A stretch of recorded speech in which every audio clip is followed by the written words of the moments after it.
Assalamualaikum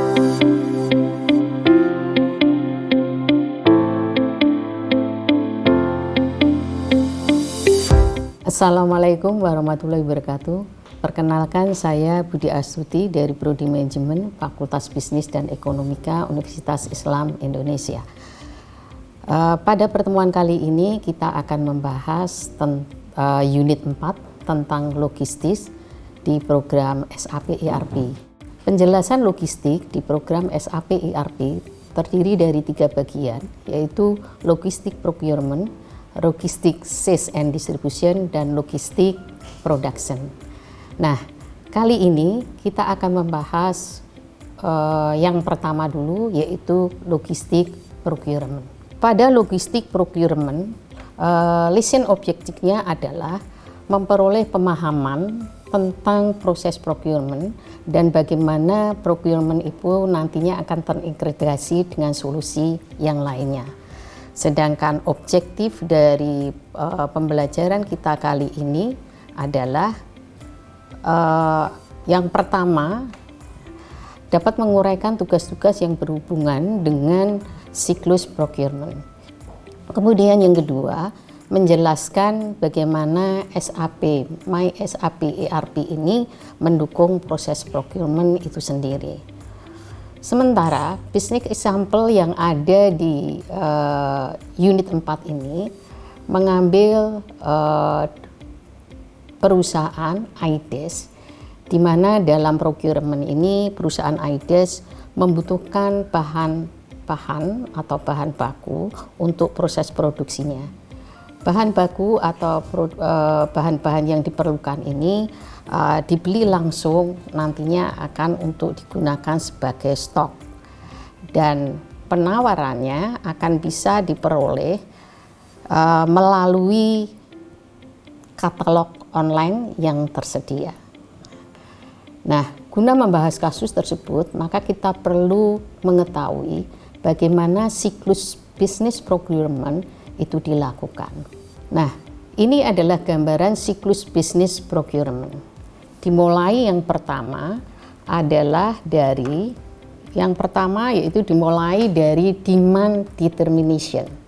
Demand determination itu adalah merupakan tahapan permintaan barang dari suatu departemen dari perusahaan yang membutuhkan barang tersebut.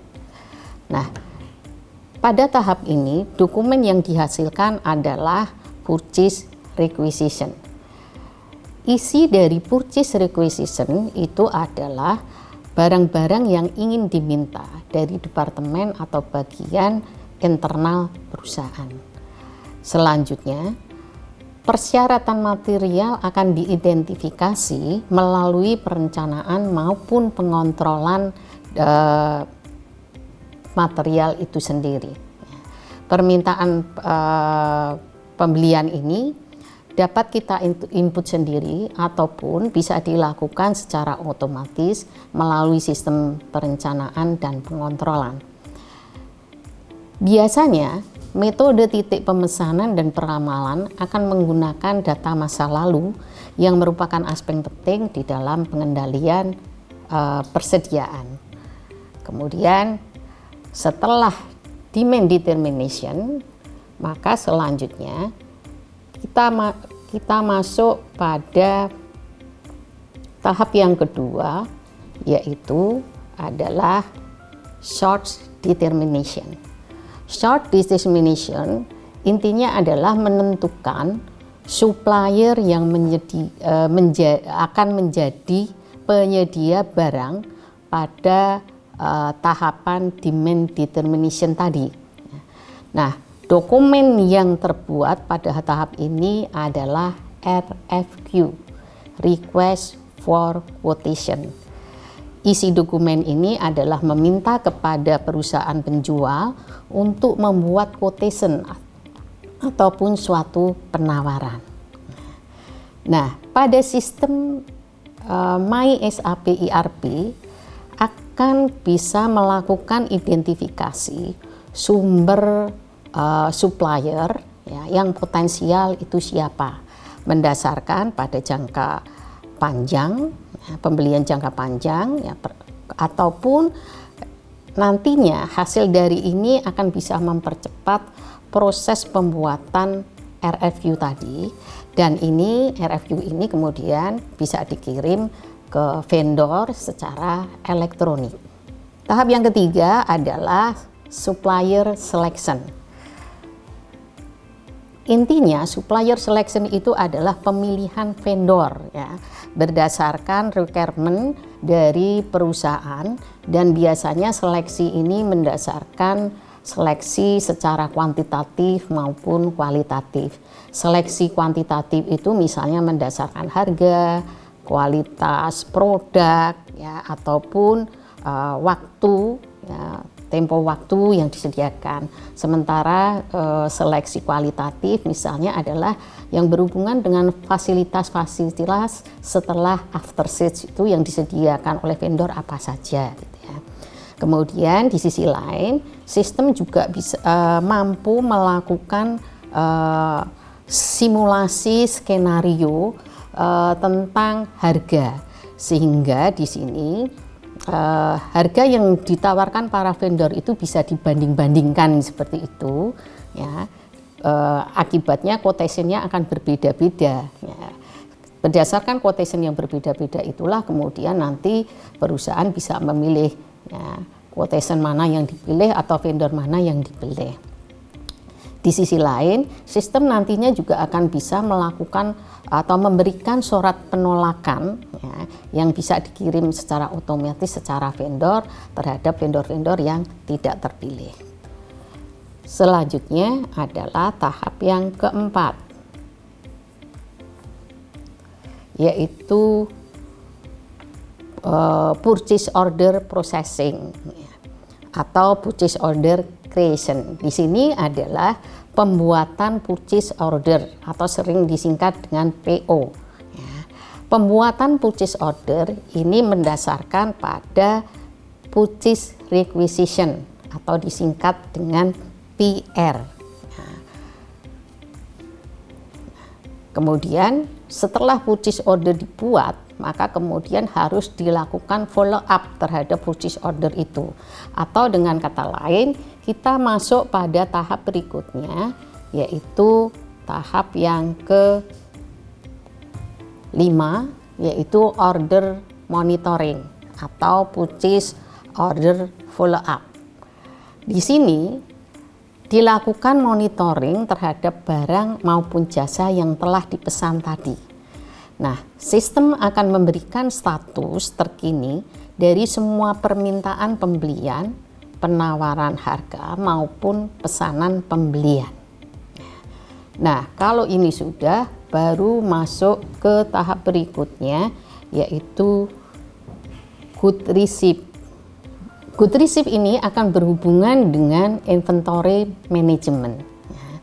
Jadi pegawai bagian penerimaan barang dapat menginformasikan penerimaan barang yang kemudian akan dimasukkan berdasarkan nomor PO. Ya, jadi kalau kita buat good receipt dasarnya dari nomor PO yang kita masukkan. Kemudian pegawai juga bisa melakukan toleransi. Ya. Toleransi ini diperbolehkan sehingga pembeli dapat membatasi kelebihan maupun kekurangan barang yang dipesannya tadi itu. Setelah itu baru masuk tahap berikutnya adalah invoice verification. Jadi vendor itu akan memberikan invoice atau tagihan, ya, ke perusahaan berdasarkan pembelian yang telah dilakukan tadi. Ya. Sementara di sisi lain, sistem akan mencocokkan invoice itu. Ya. Dan di sini nantinya pegawai account payable, ya, jadi pegawai yang mengurusi account payable akan diinfokan mengenai kuantitas maupun varian harga. Karena di sini sistem itu memiliki akses ke data PO maupun ke data good receipt tadi itu, sehingga ini akan membantu mempercepat proses audit maupun clearing invoice untuk pembayarannya. Dan tahap yang terakhir itu adalah payment processing. Payment processing ini adalah proses pembayaran yang dilakukan setelah pembelian. Tapi perlu diingat bahwa payment processing ini yang melakukan bukan bagian procurement, ya, tapi menjadi bagian dari departemen lain, yaitu departemen accounting. Nah, dari sini nampak bahwa ada keterkaitan antara departemen procurement dengan departemen accounting. Nah, itulah siklus yang ada di dalam procurement.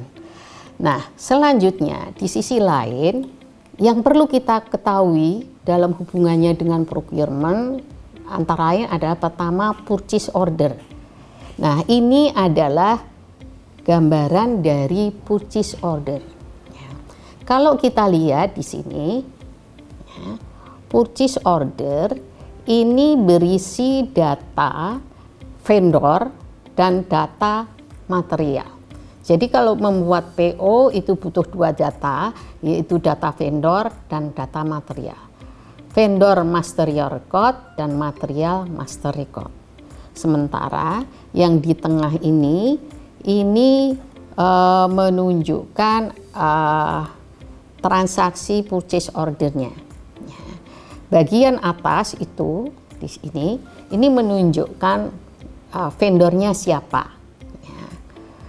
Kemudian bagian bawah ini menunjukkan material, kuantitas, dan jenis materialnya atau bahannya apa gitu ya. Nah, kemudian berikutnya yang di sisi sebelah kanan ini adalah menunjukkan struktur organisasi dari PO. Struktur organisasi PO itu terdiri dari company code, purchasing, dan purchasing group. Ya.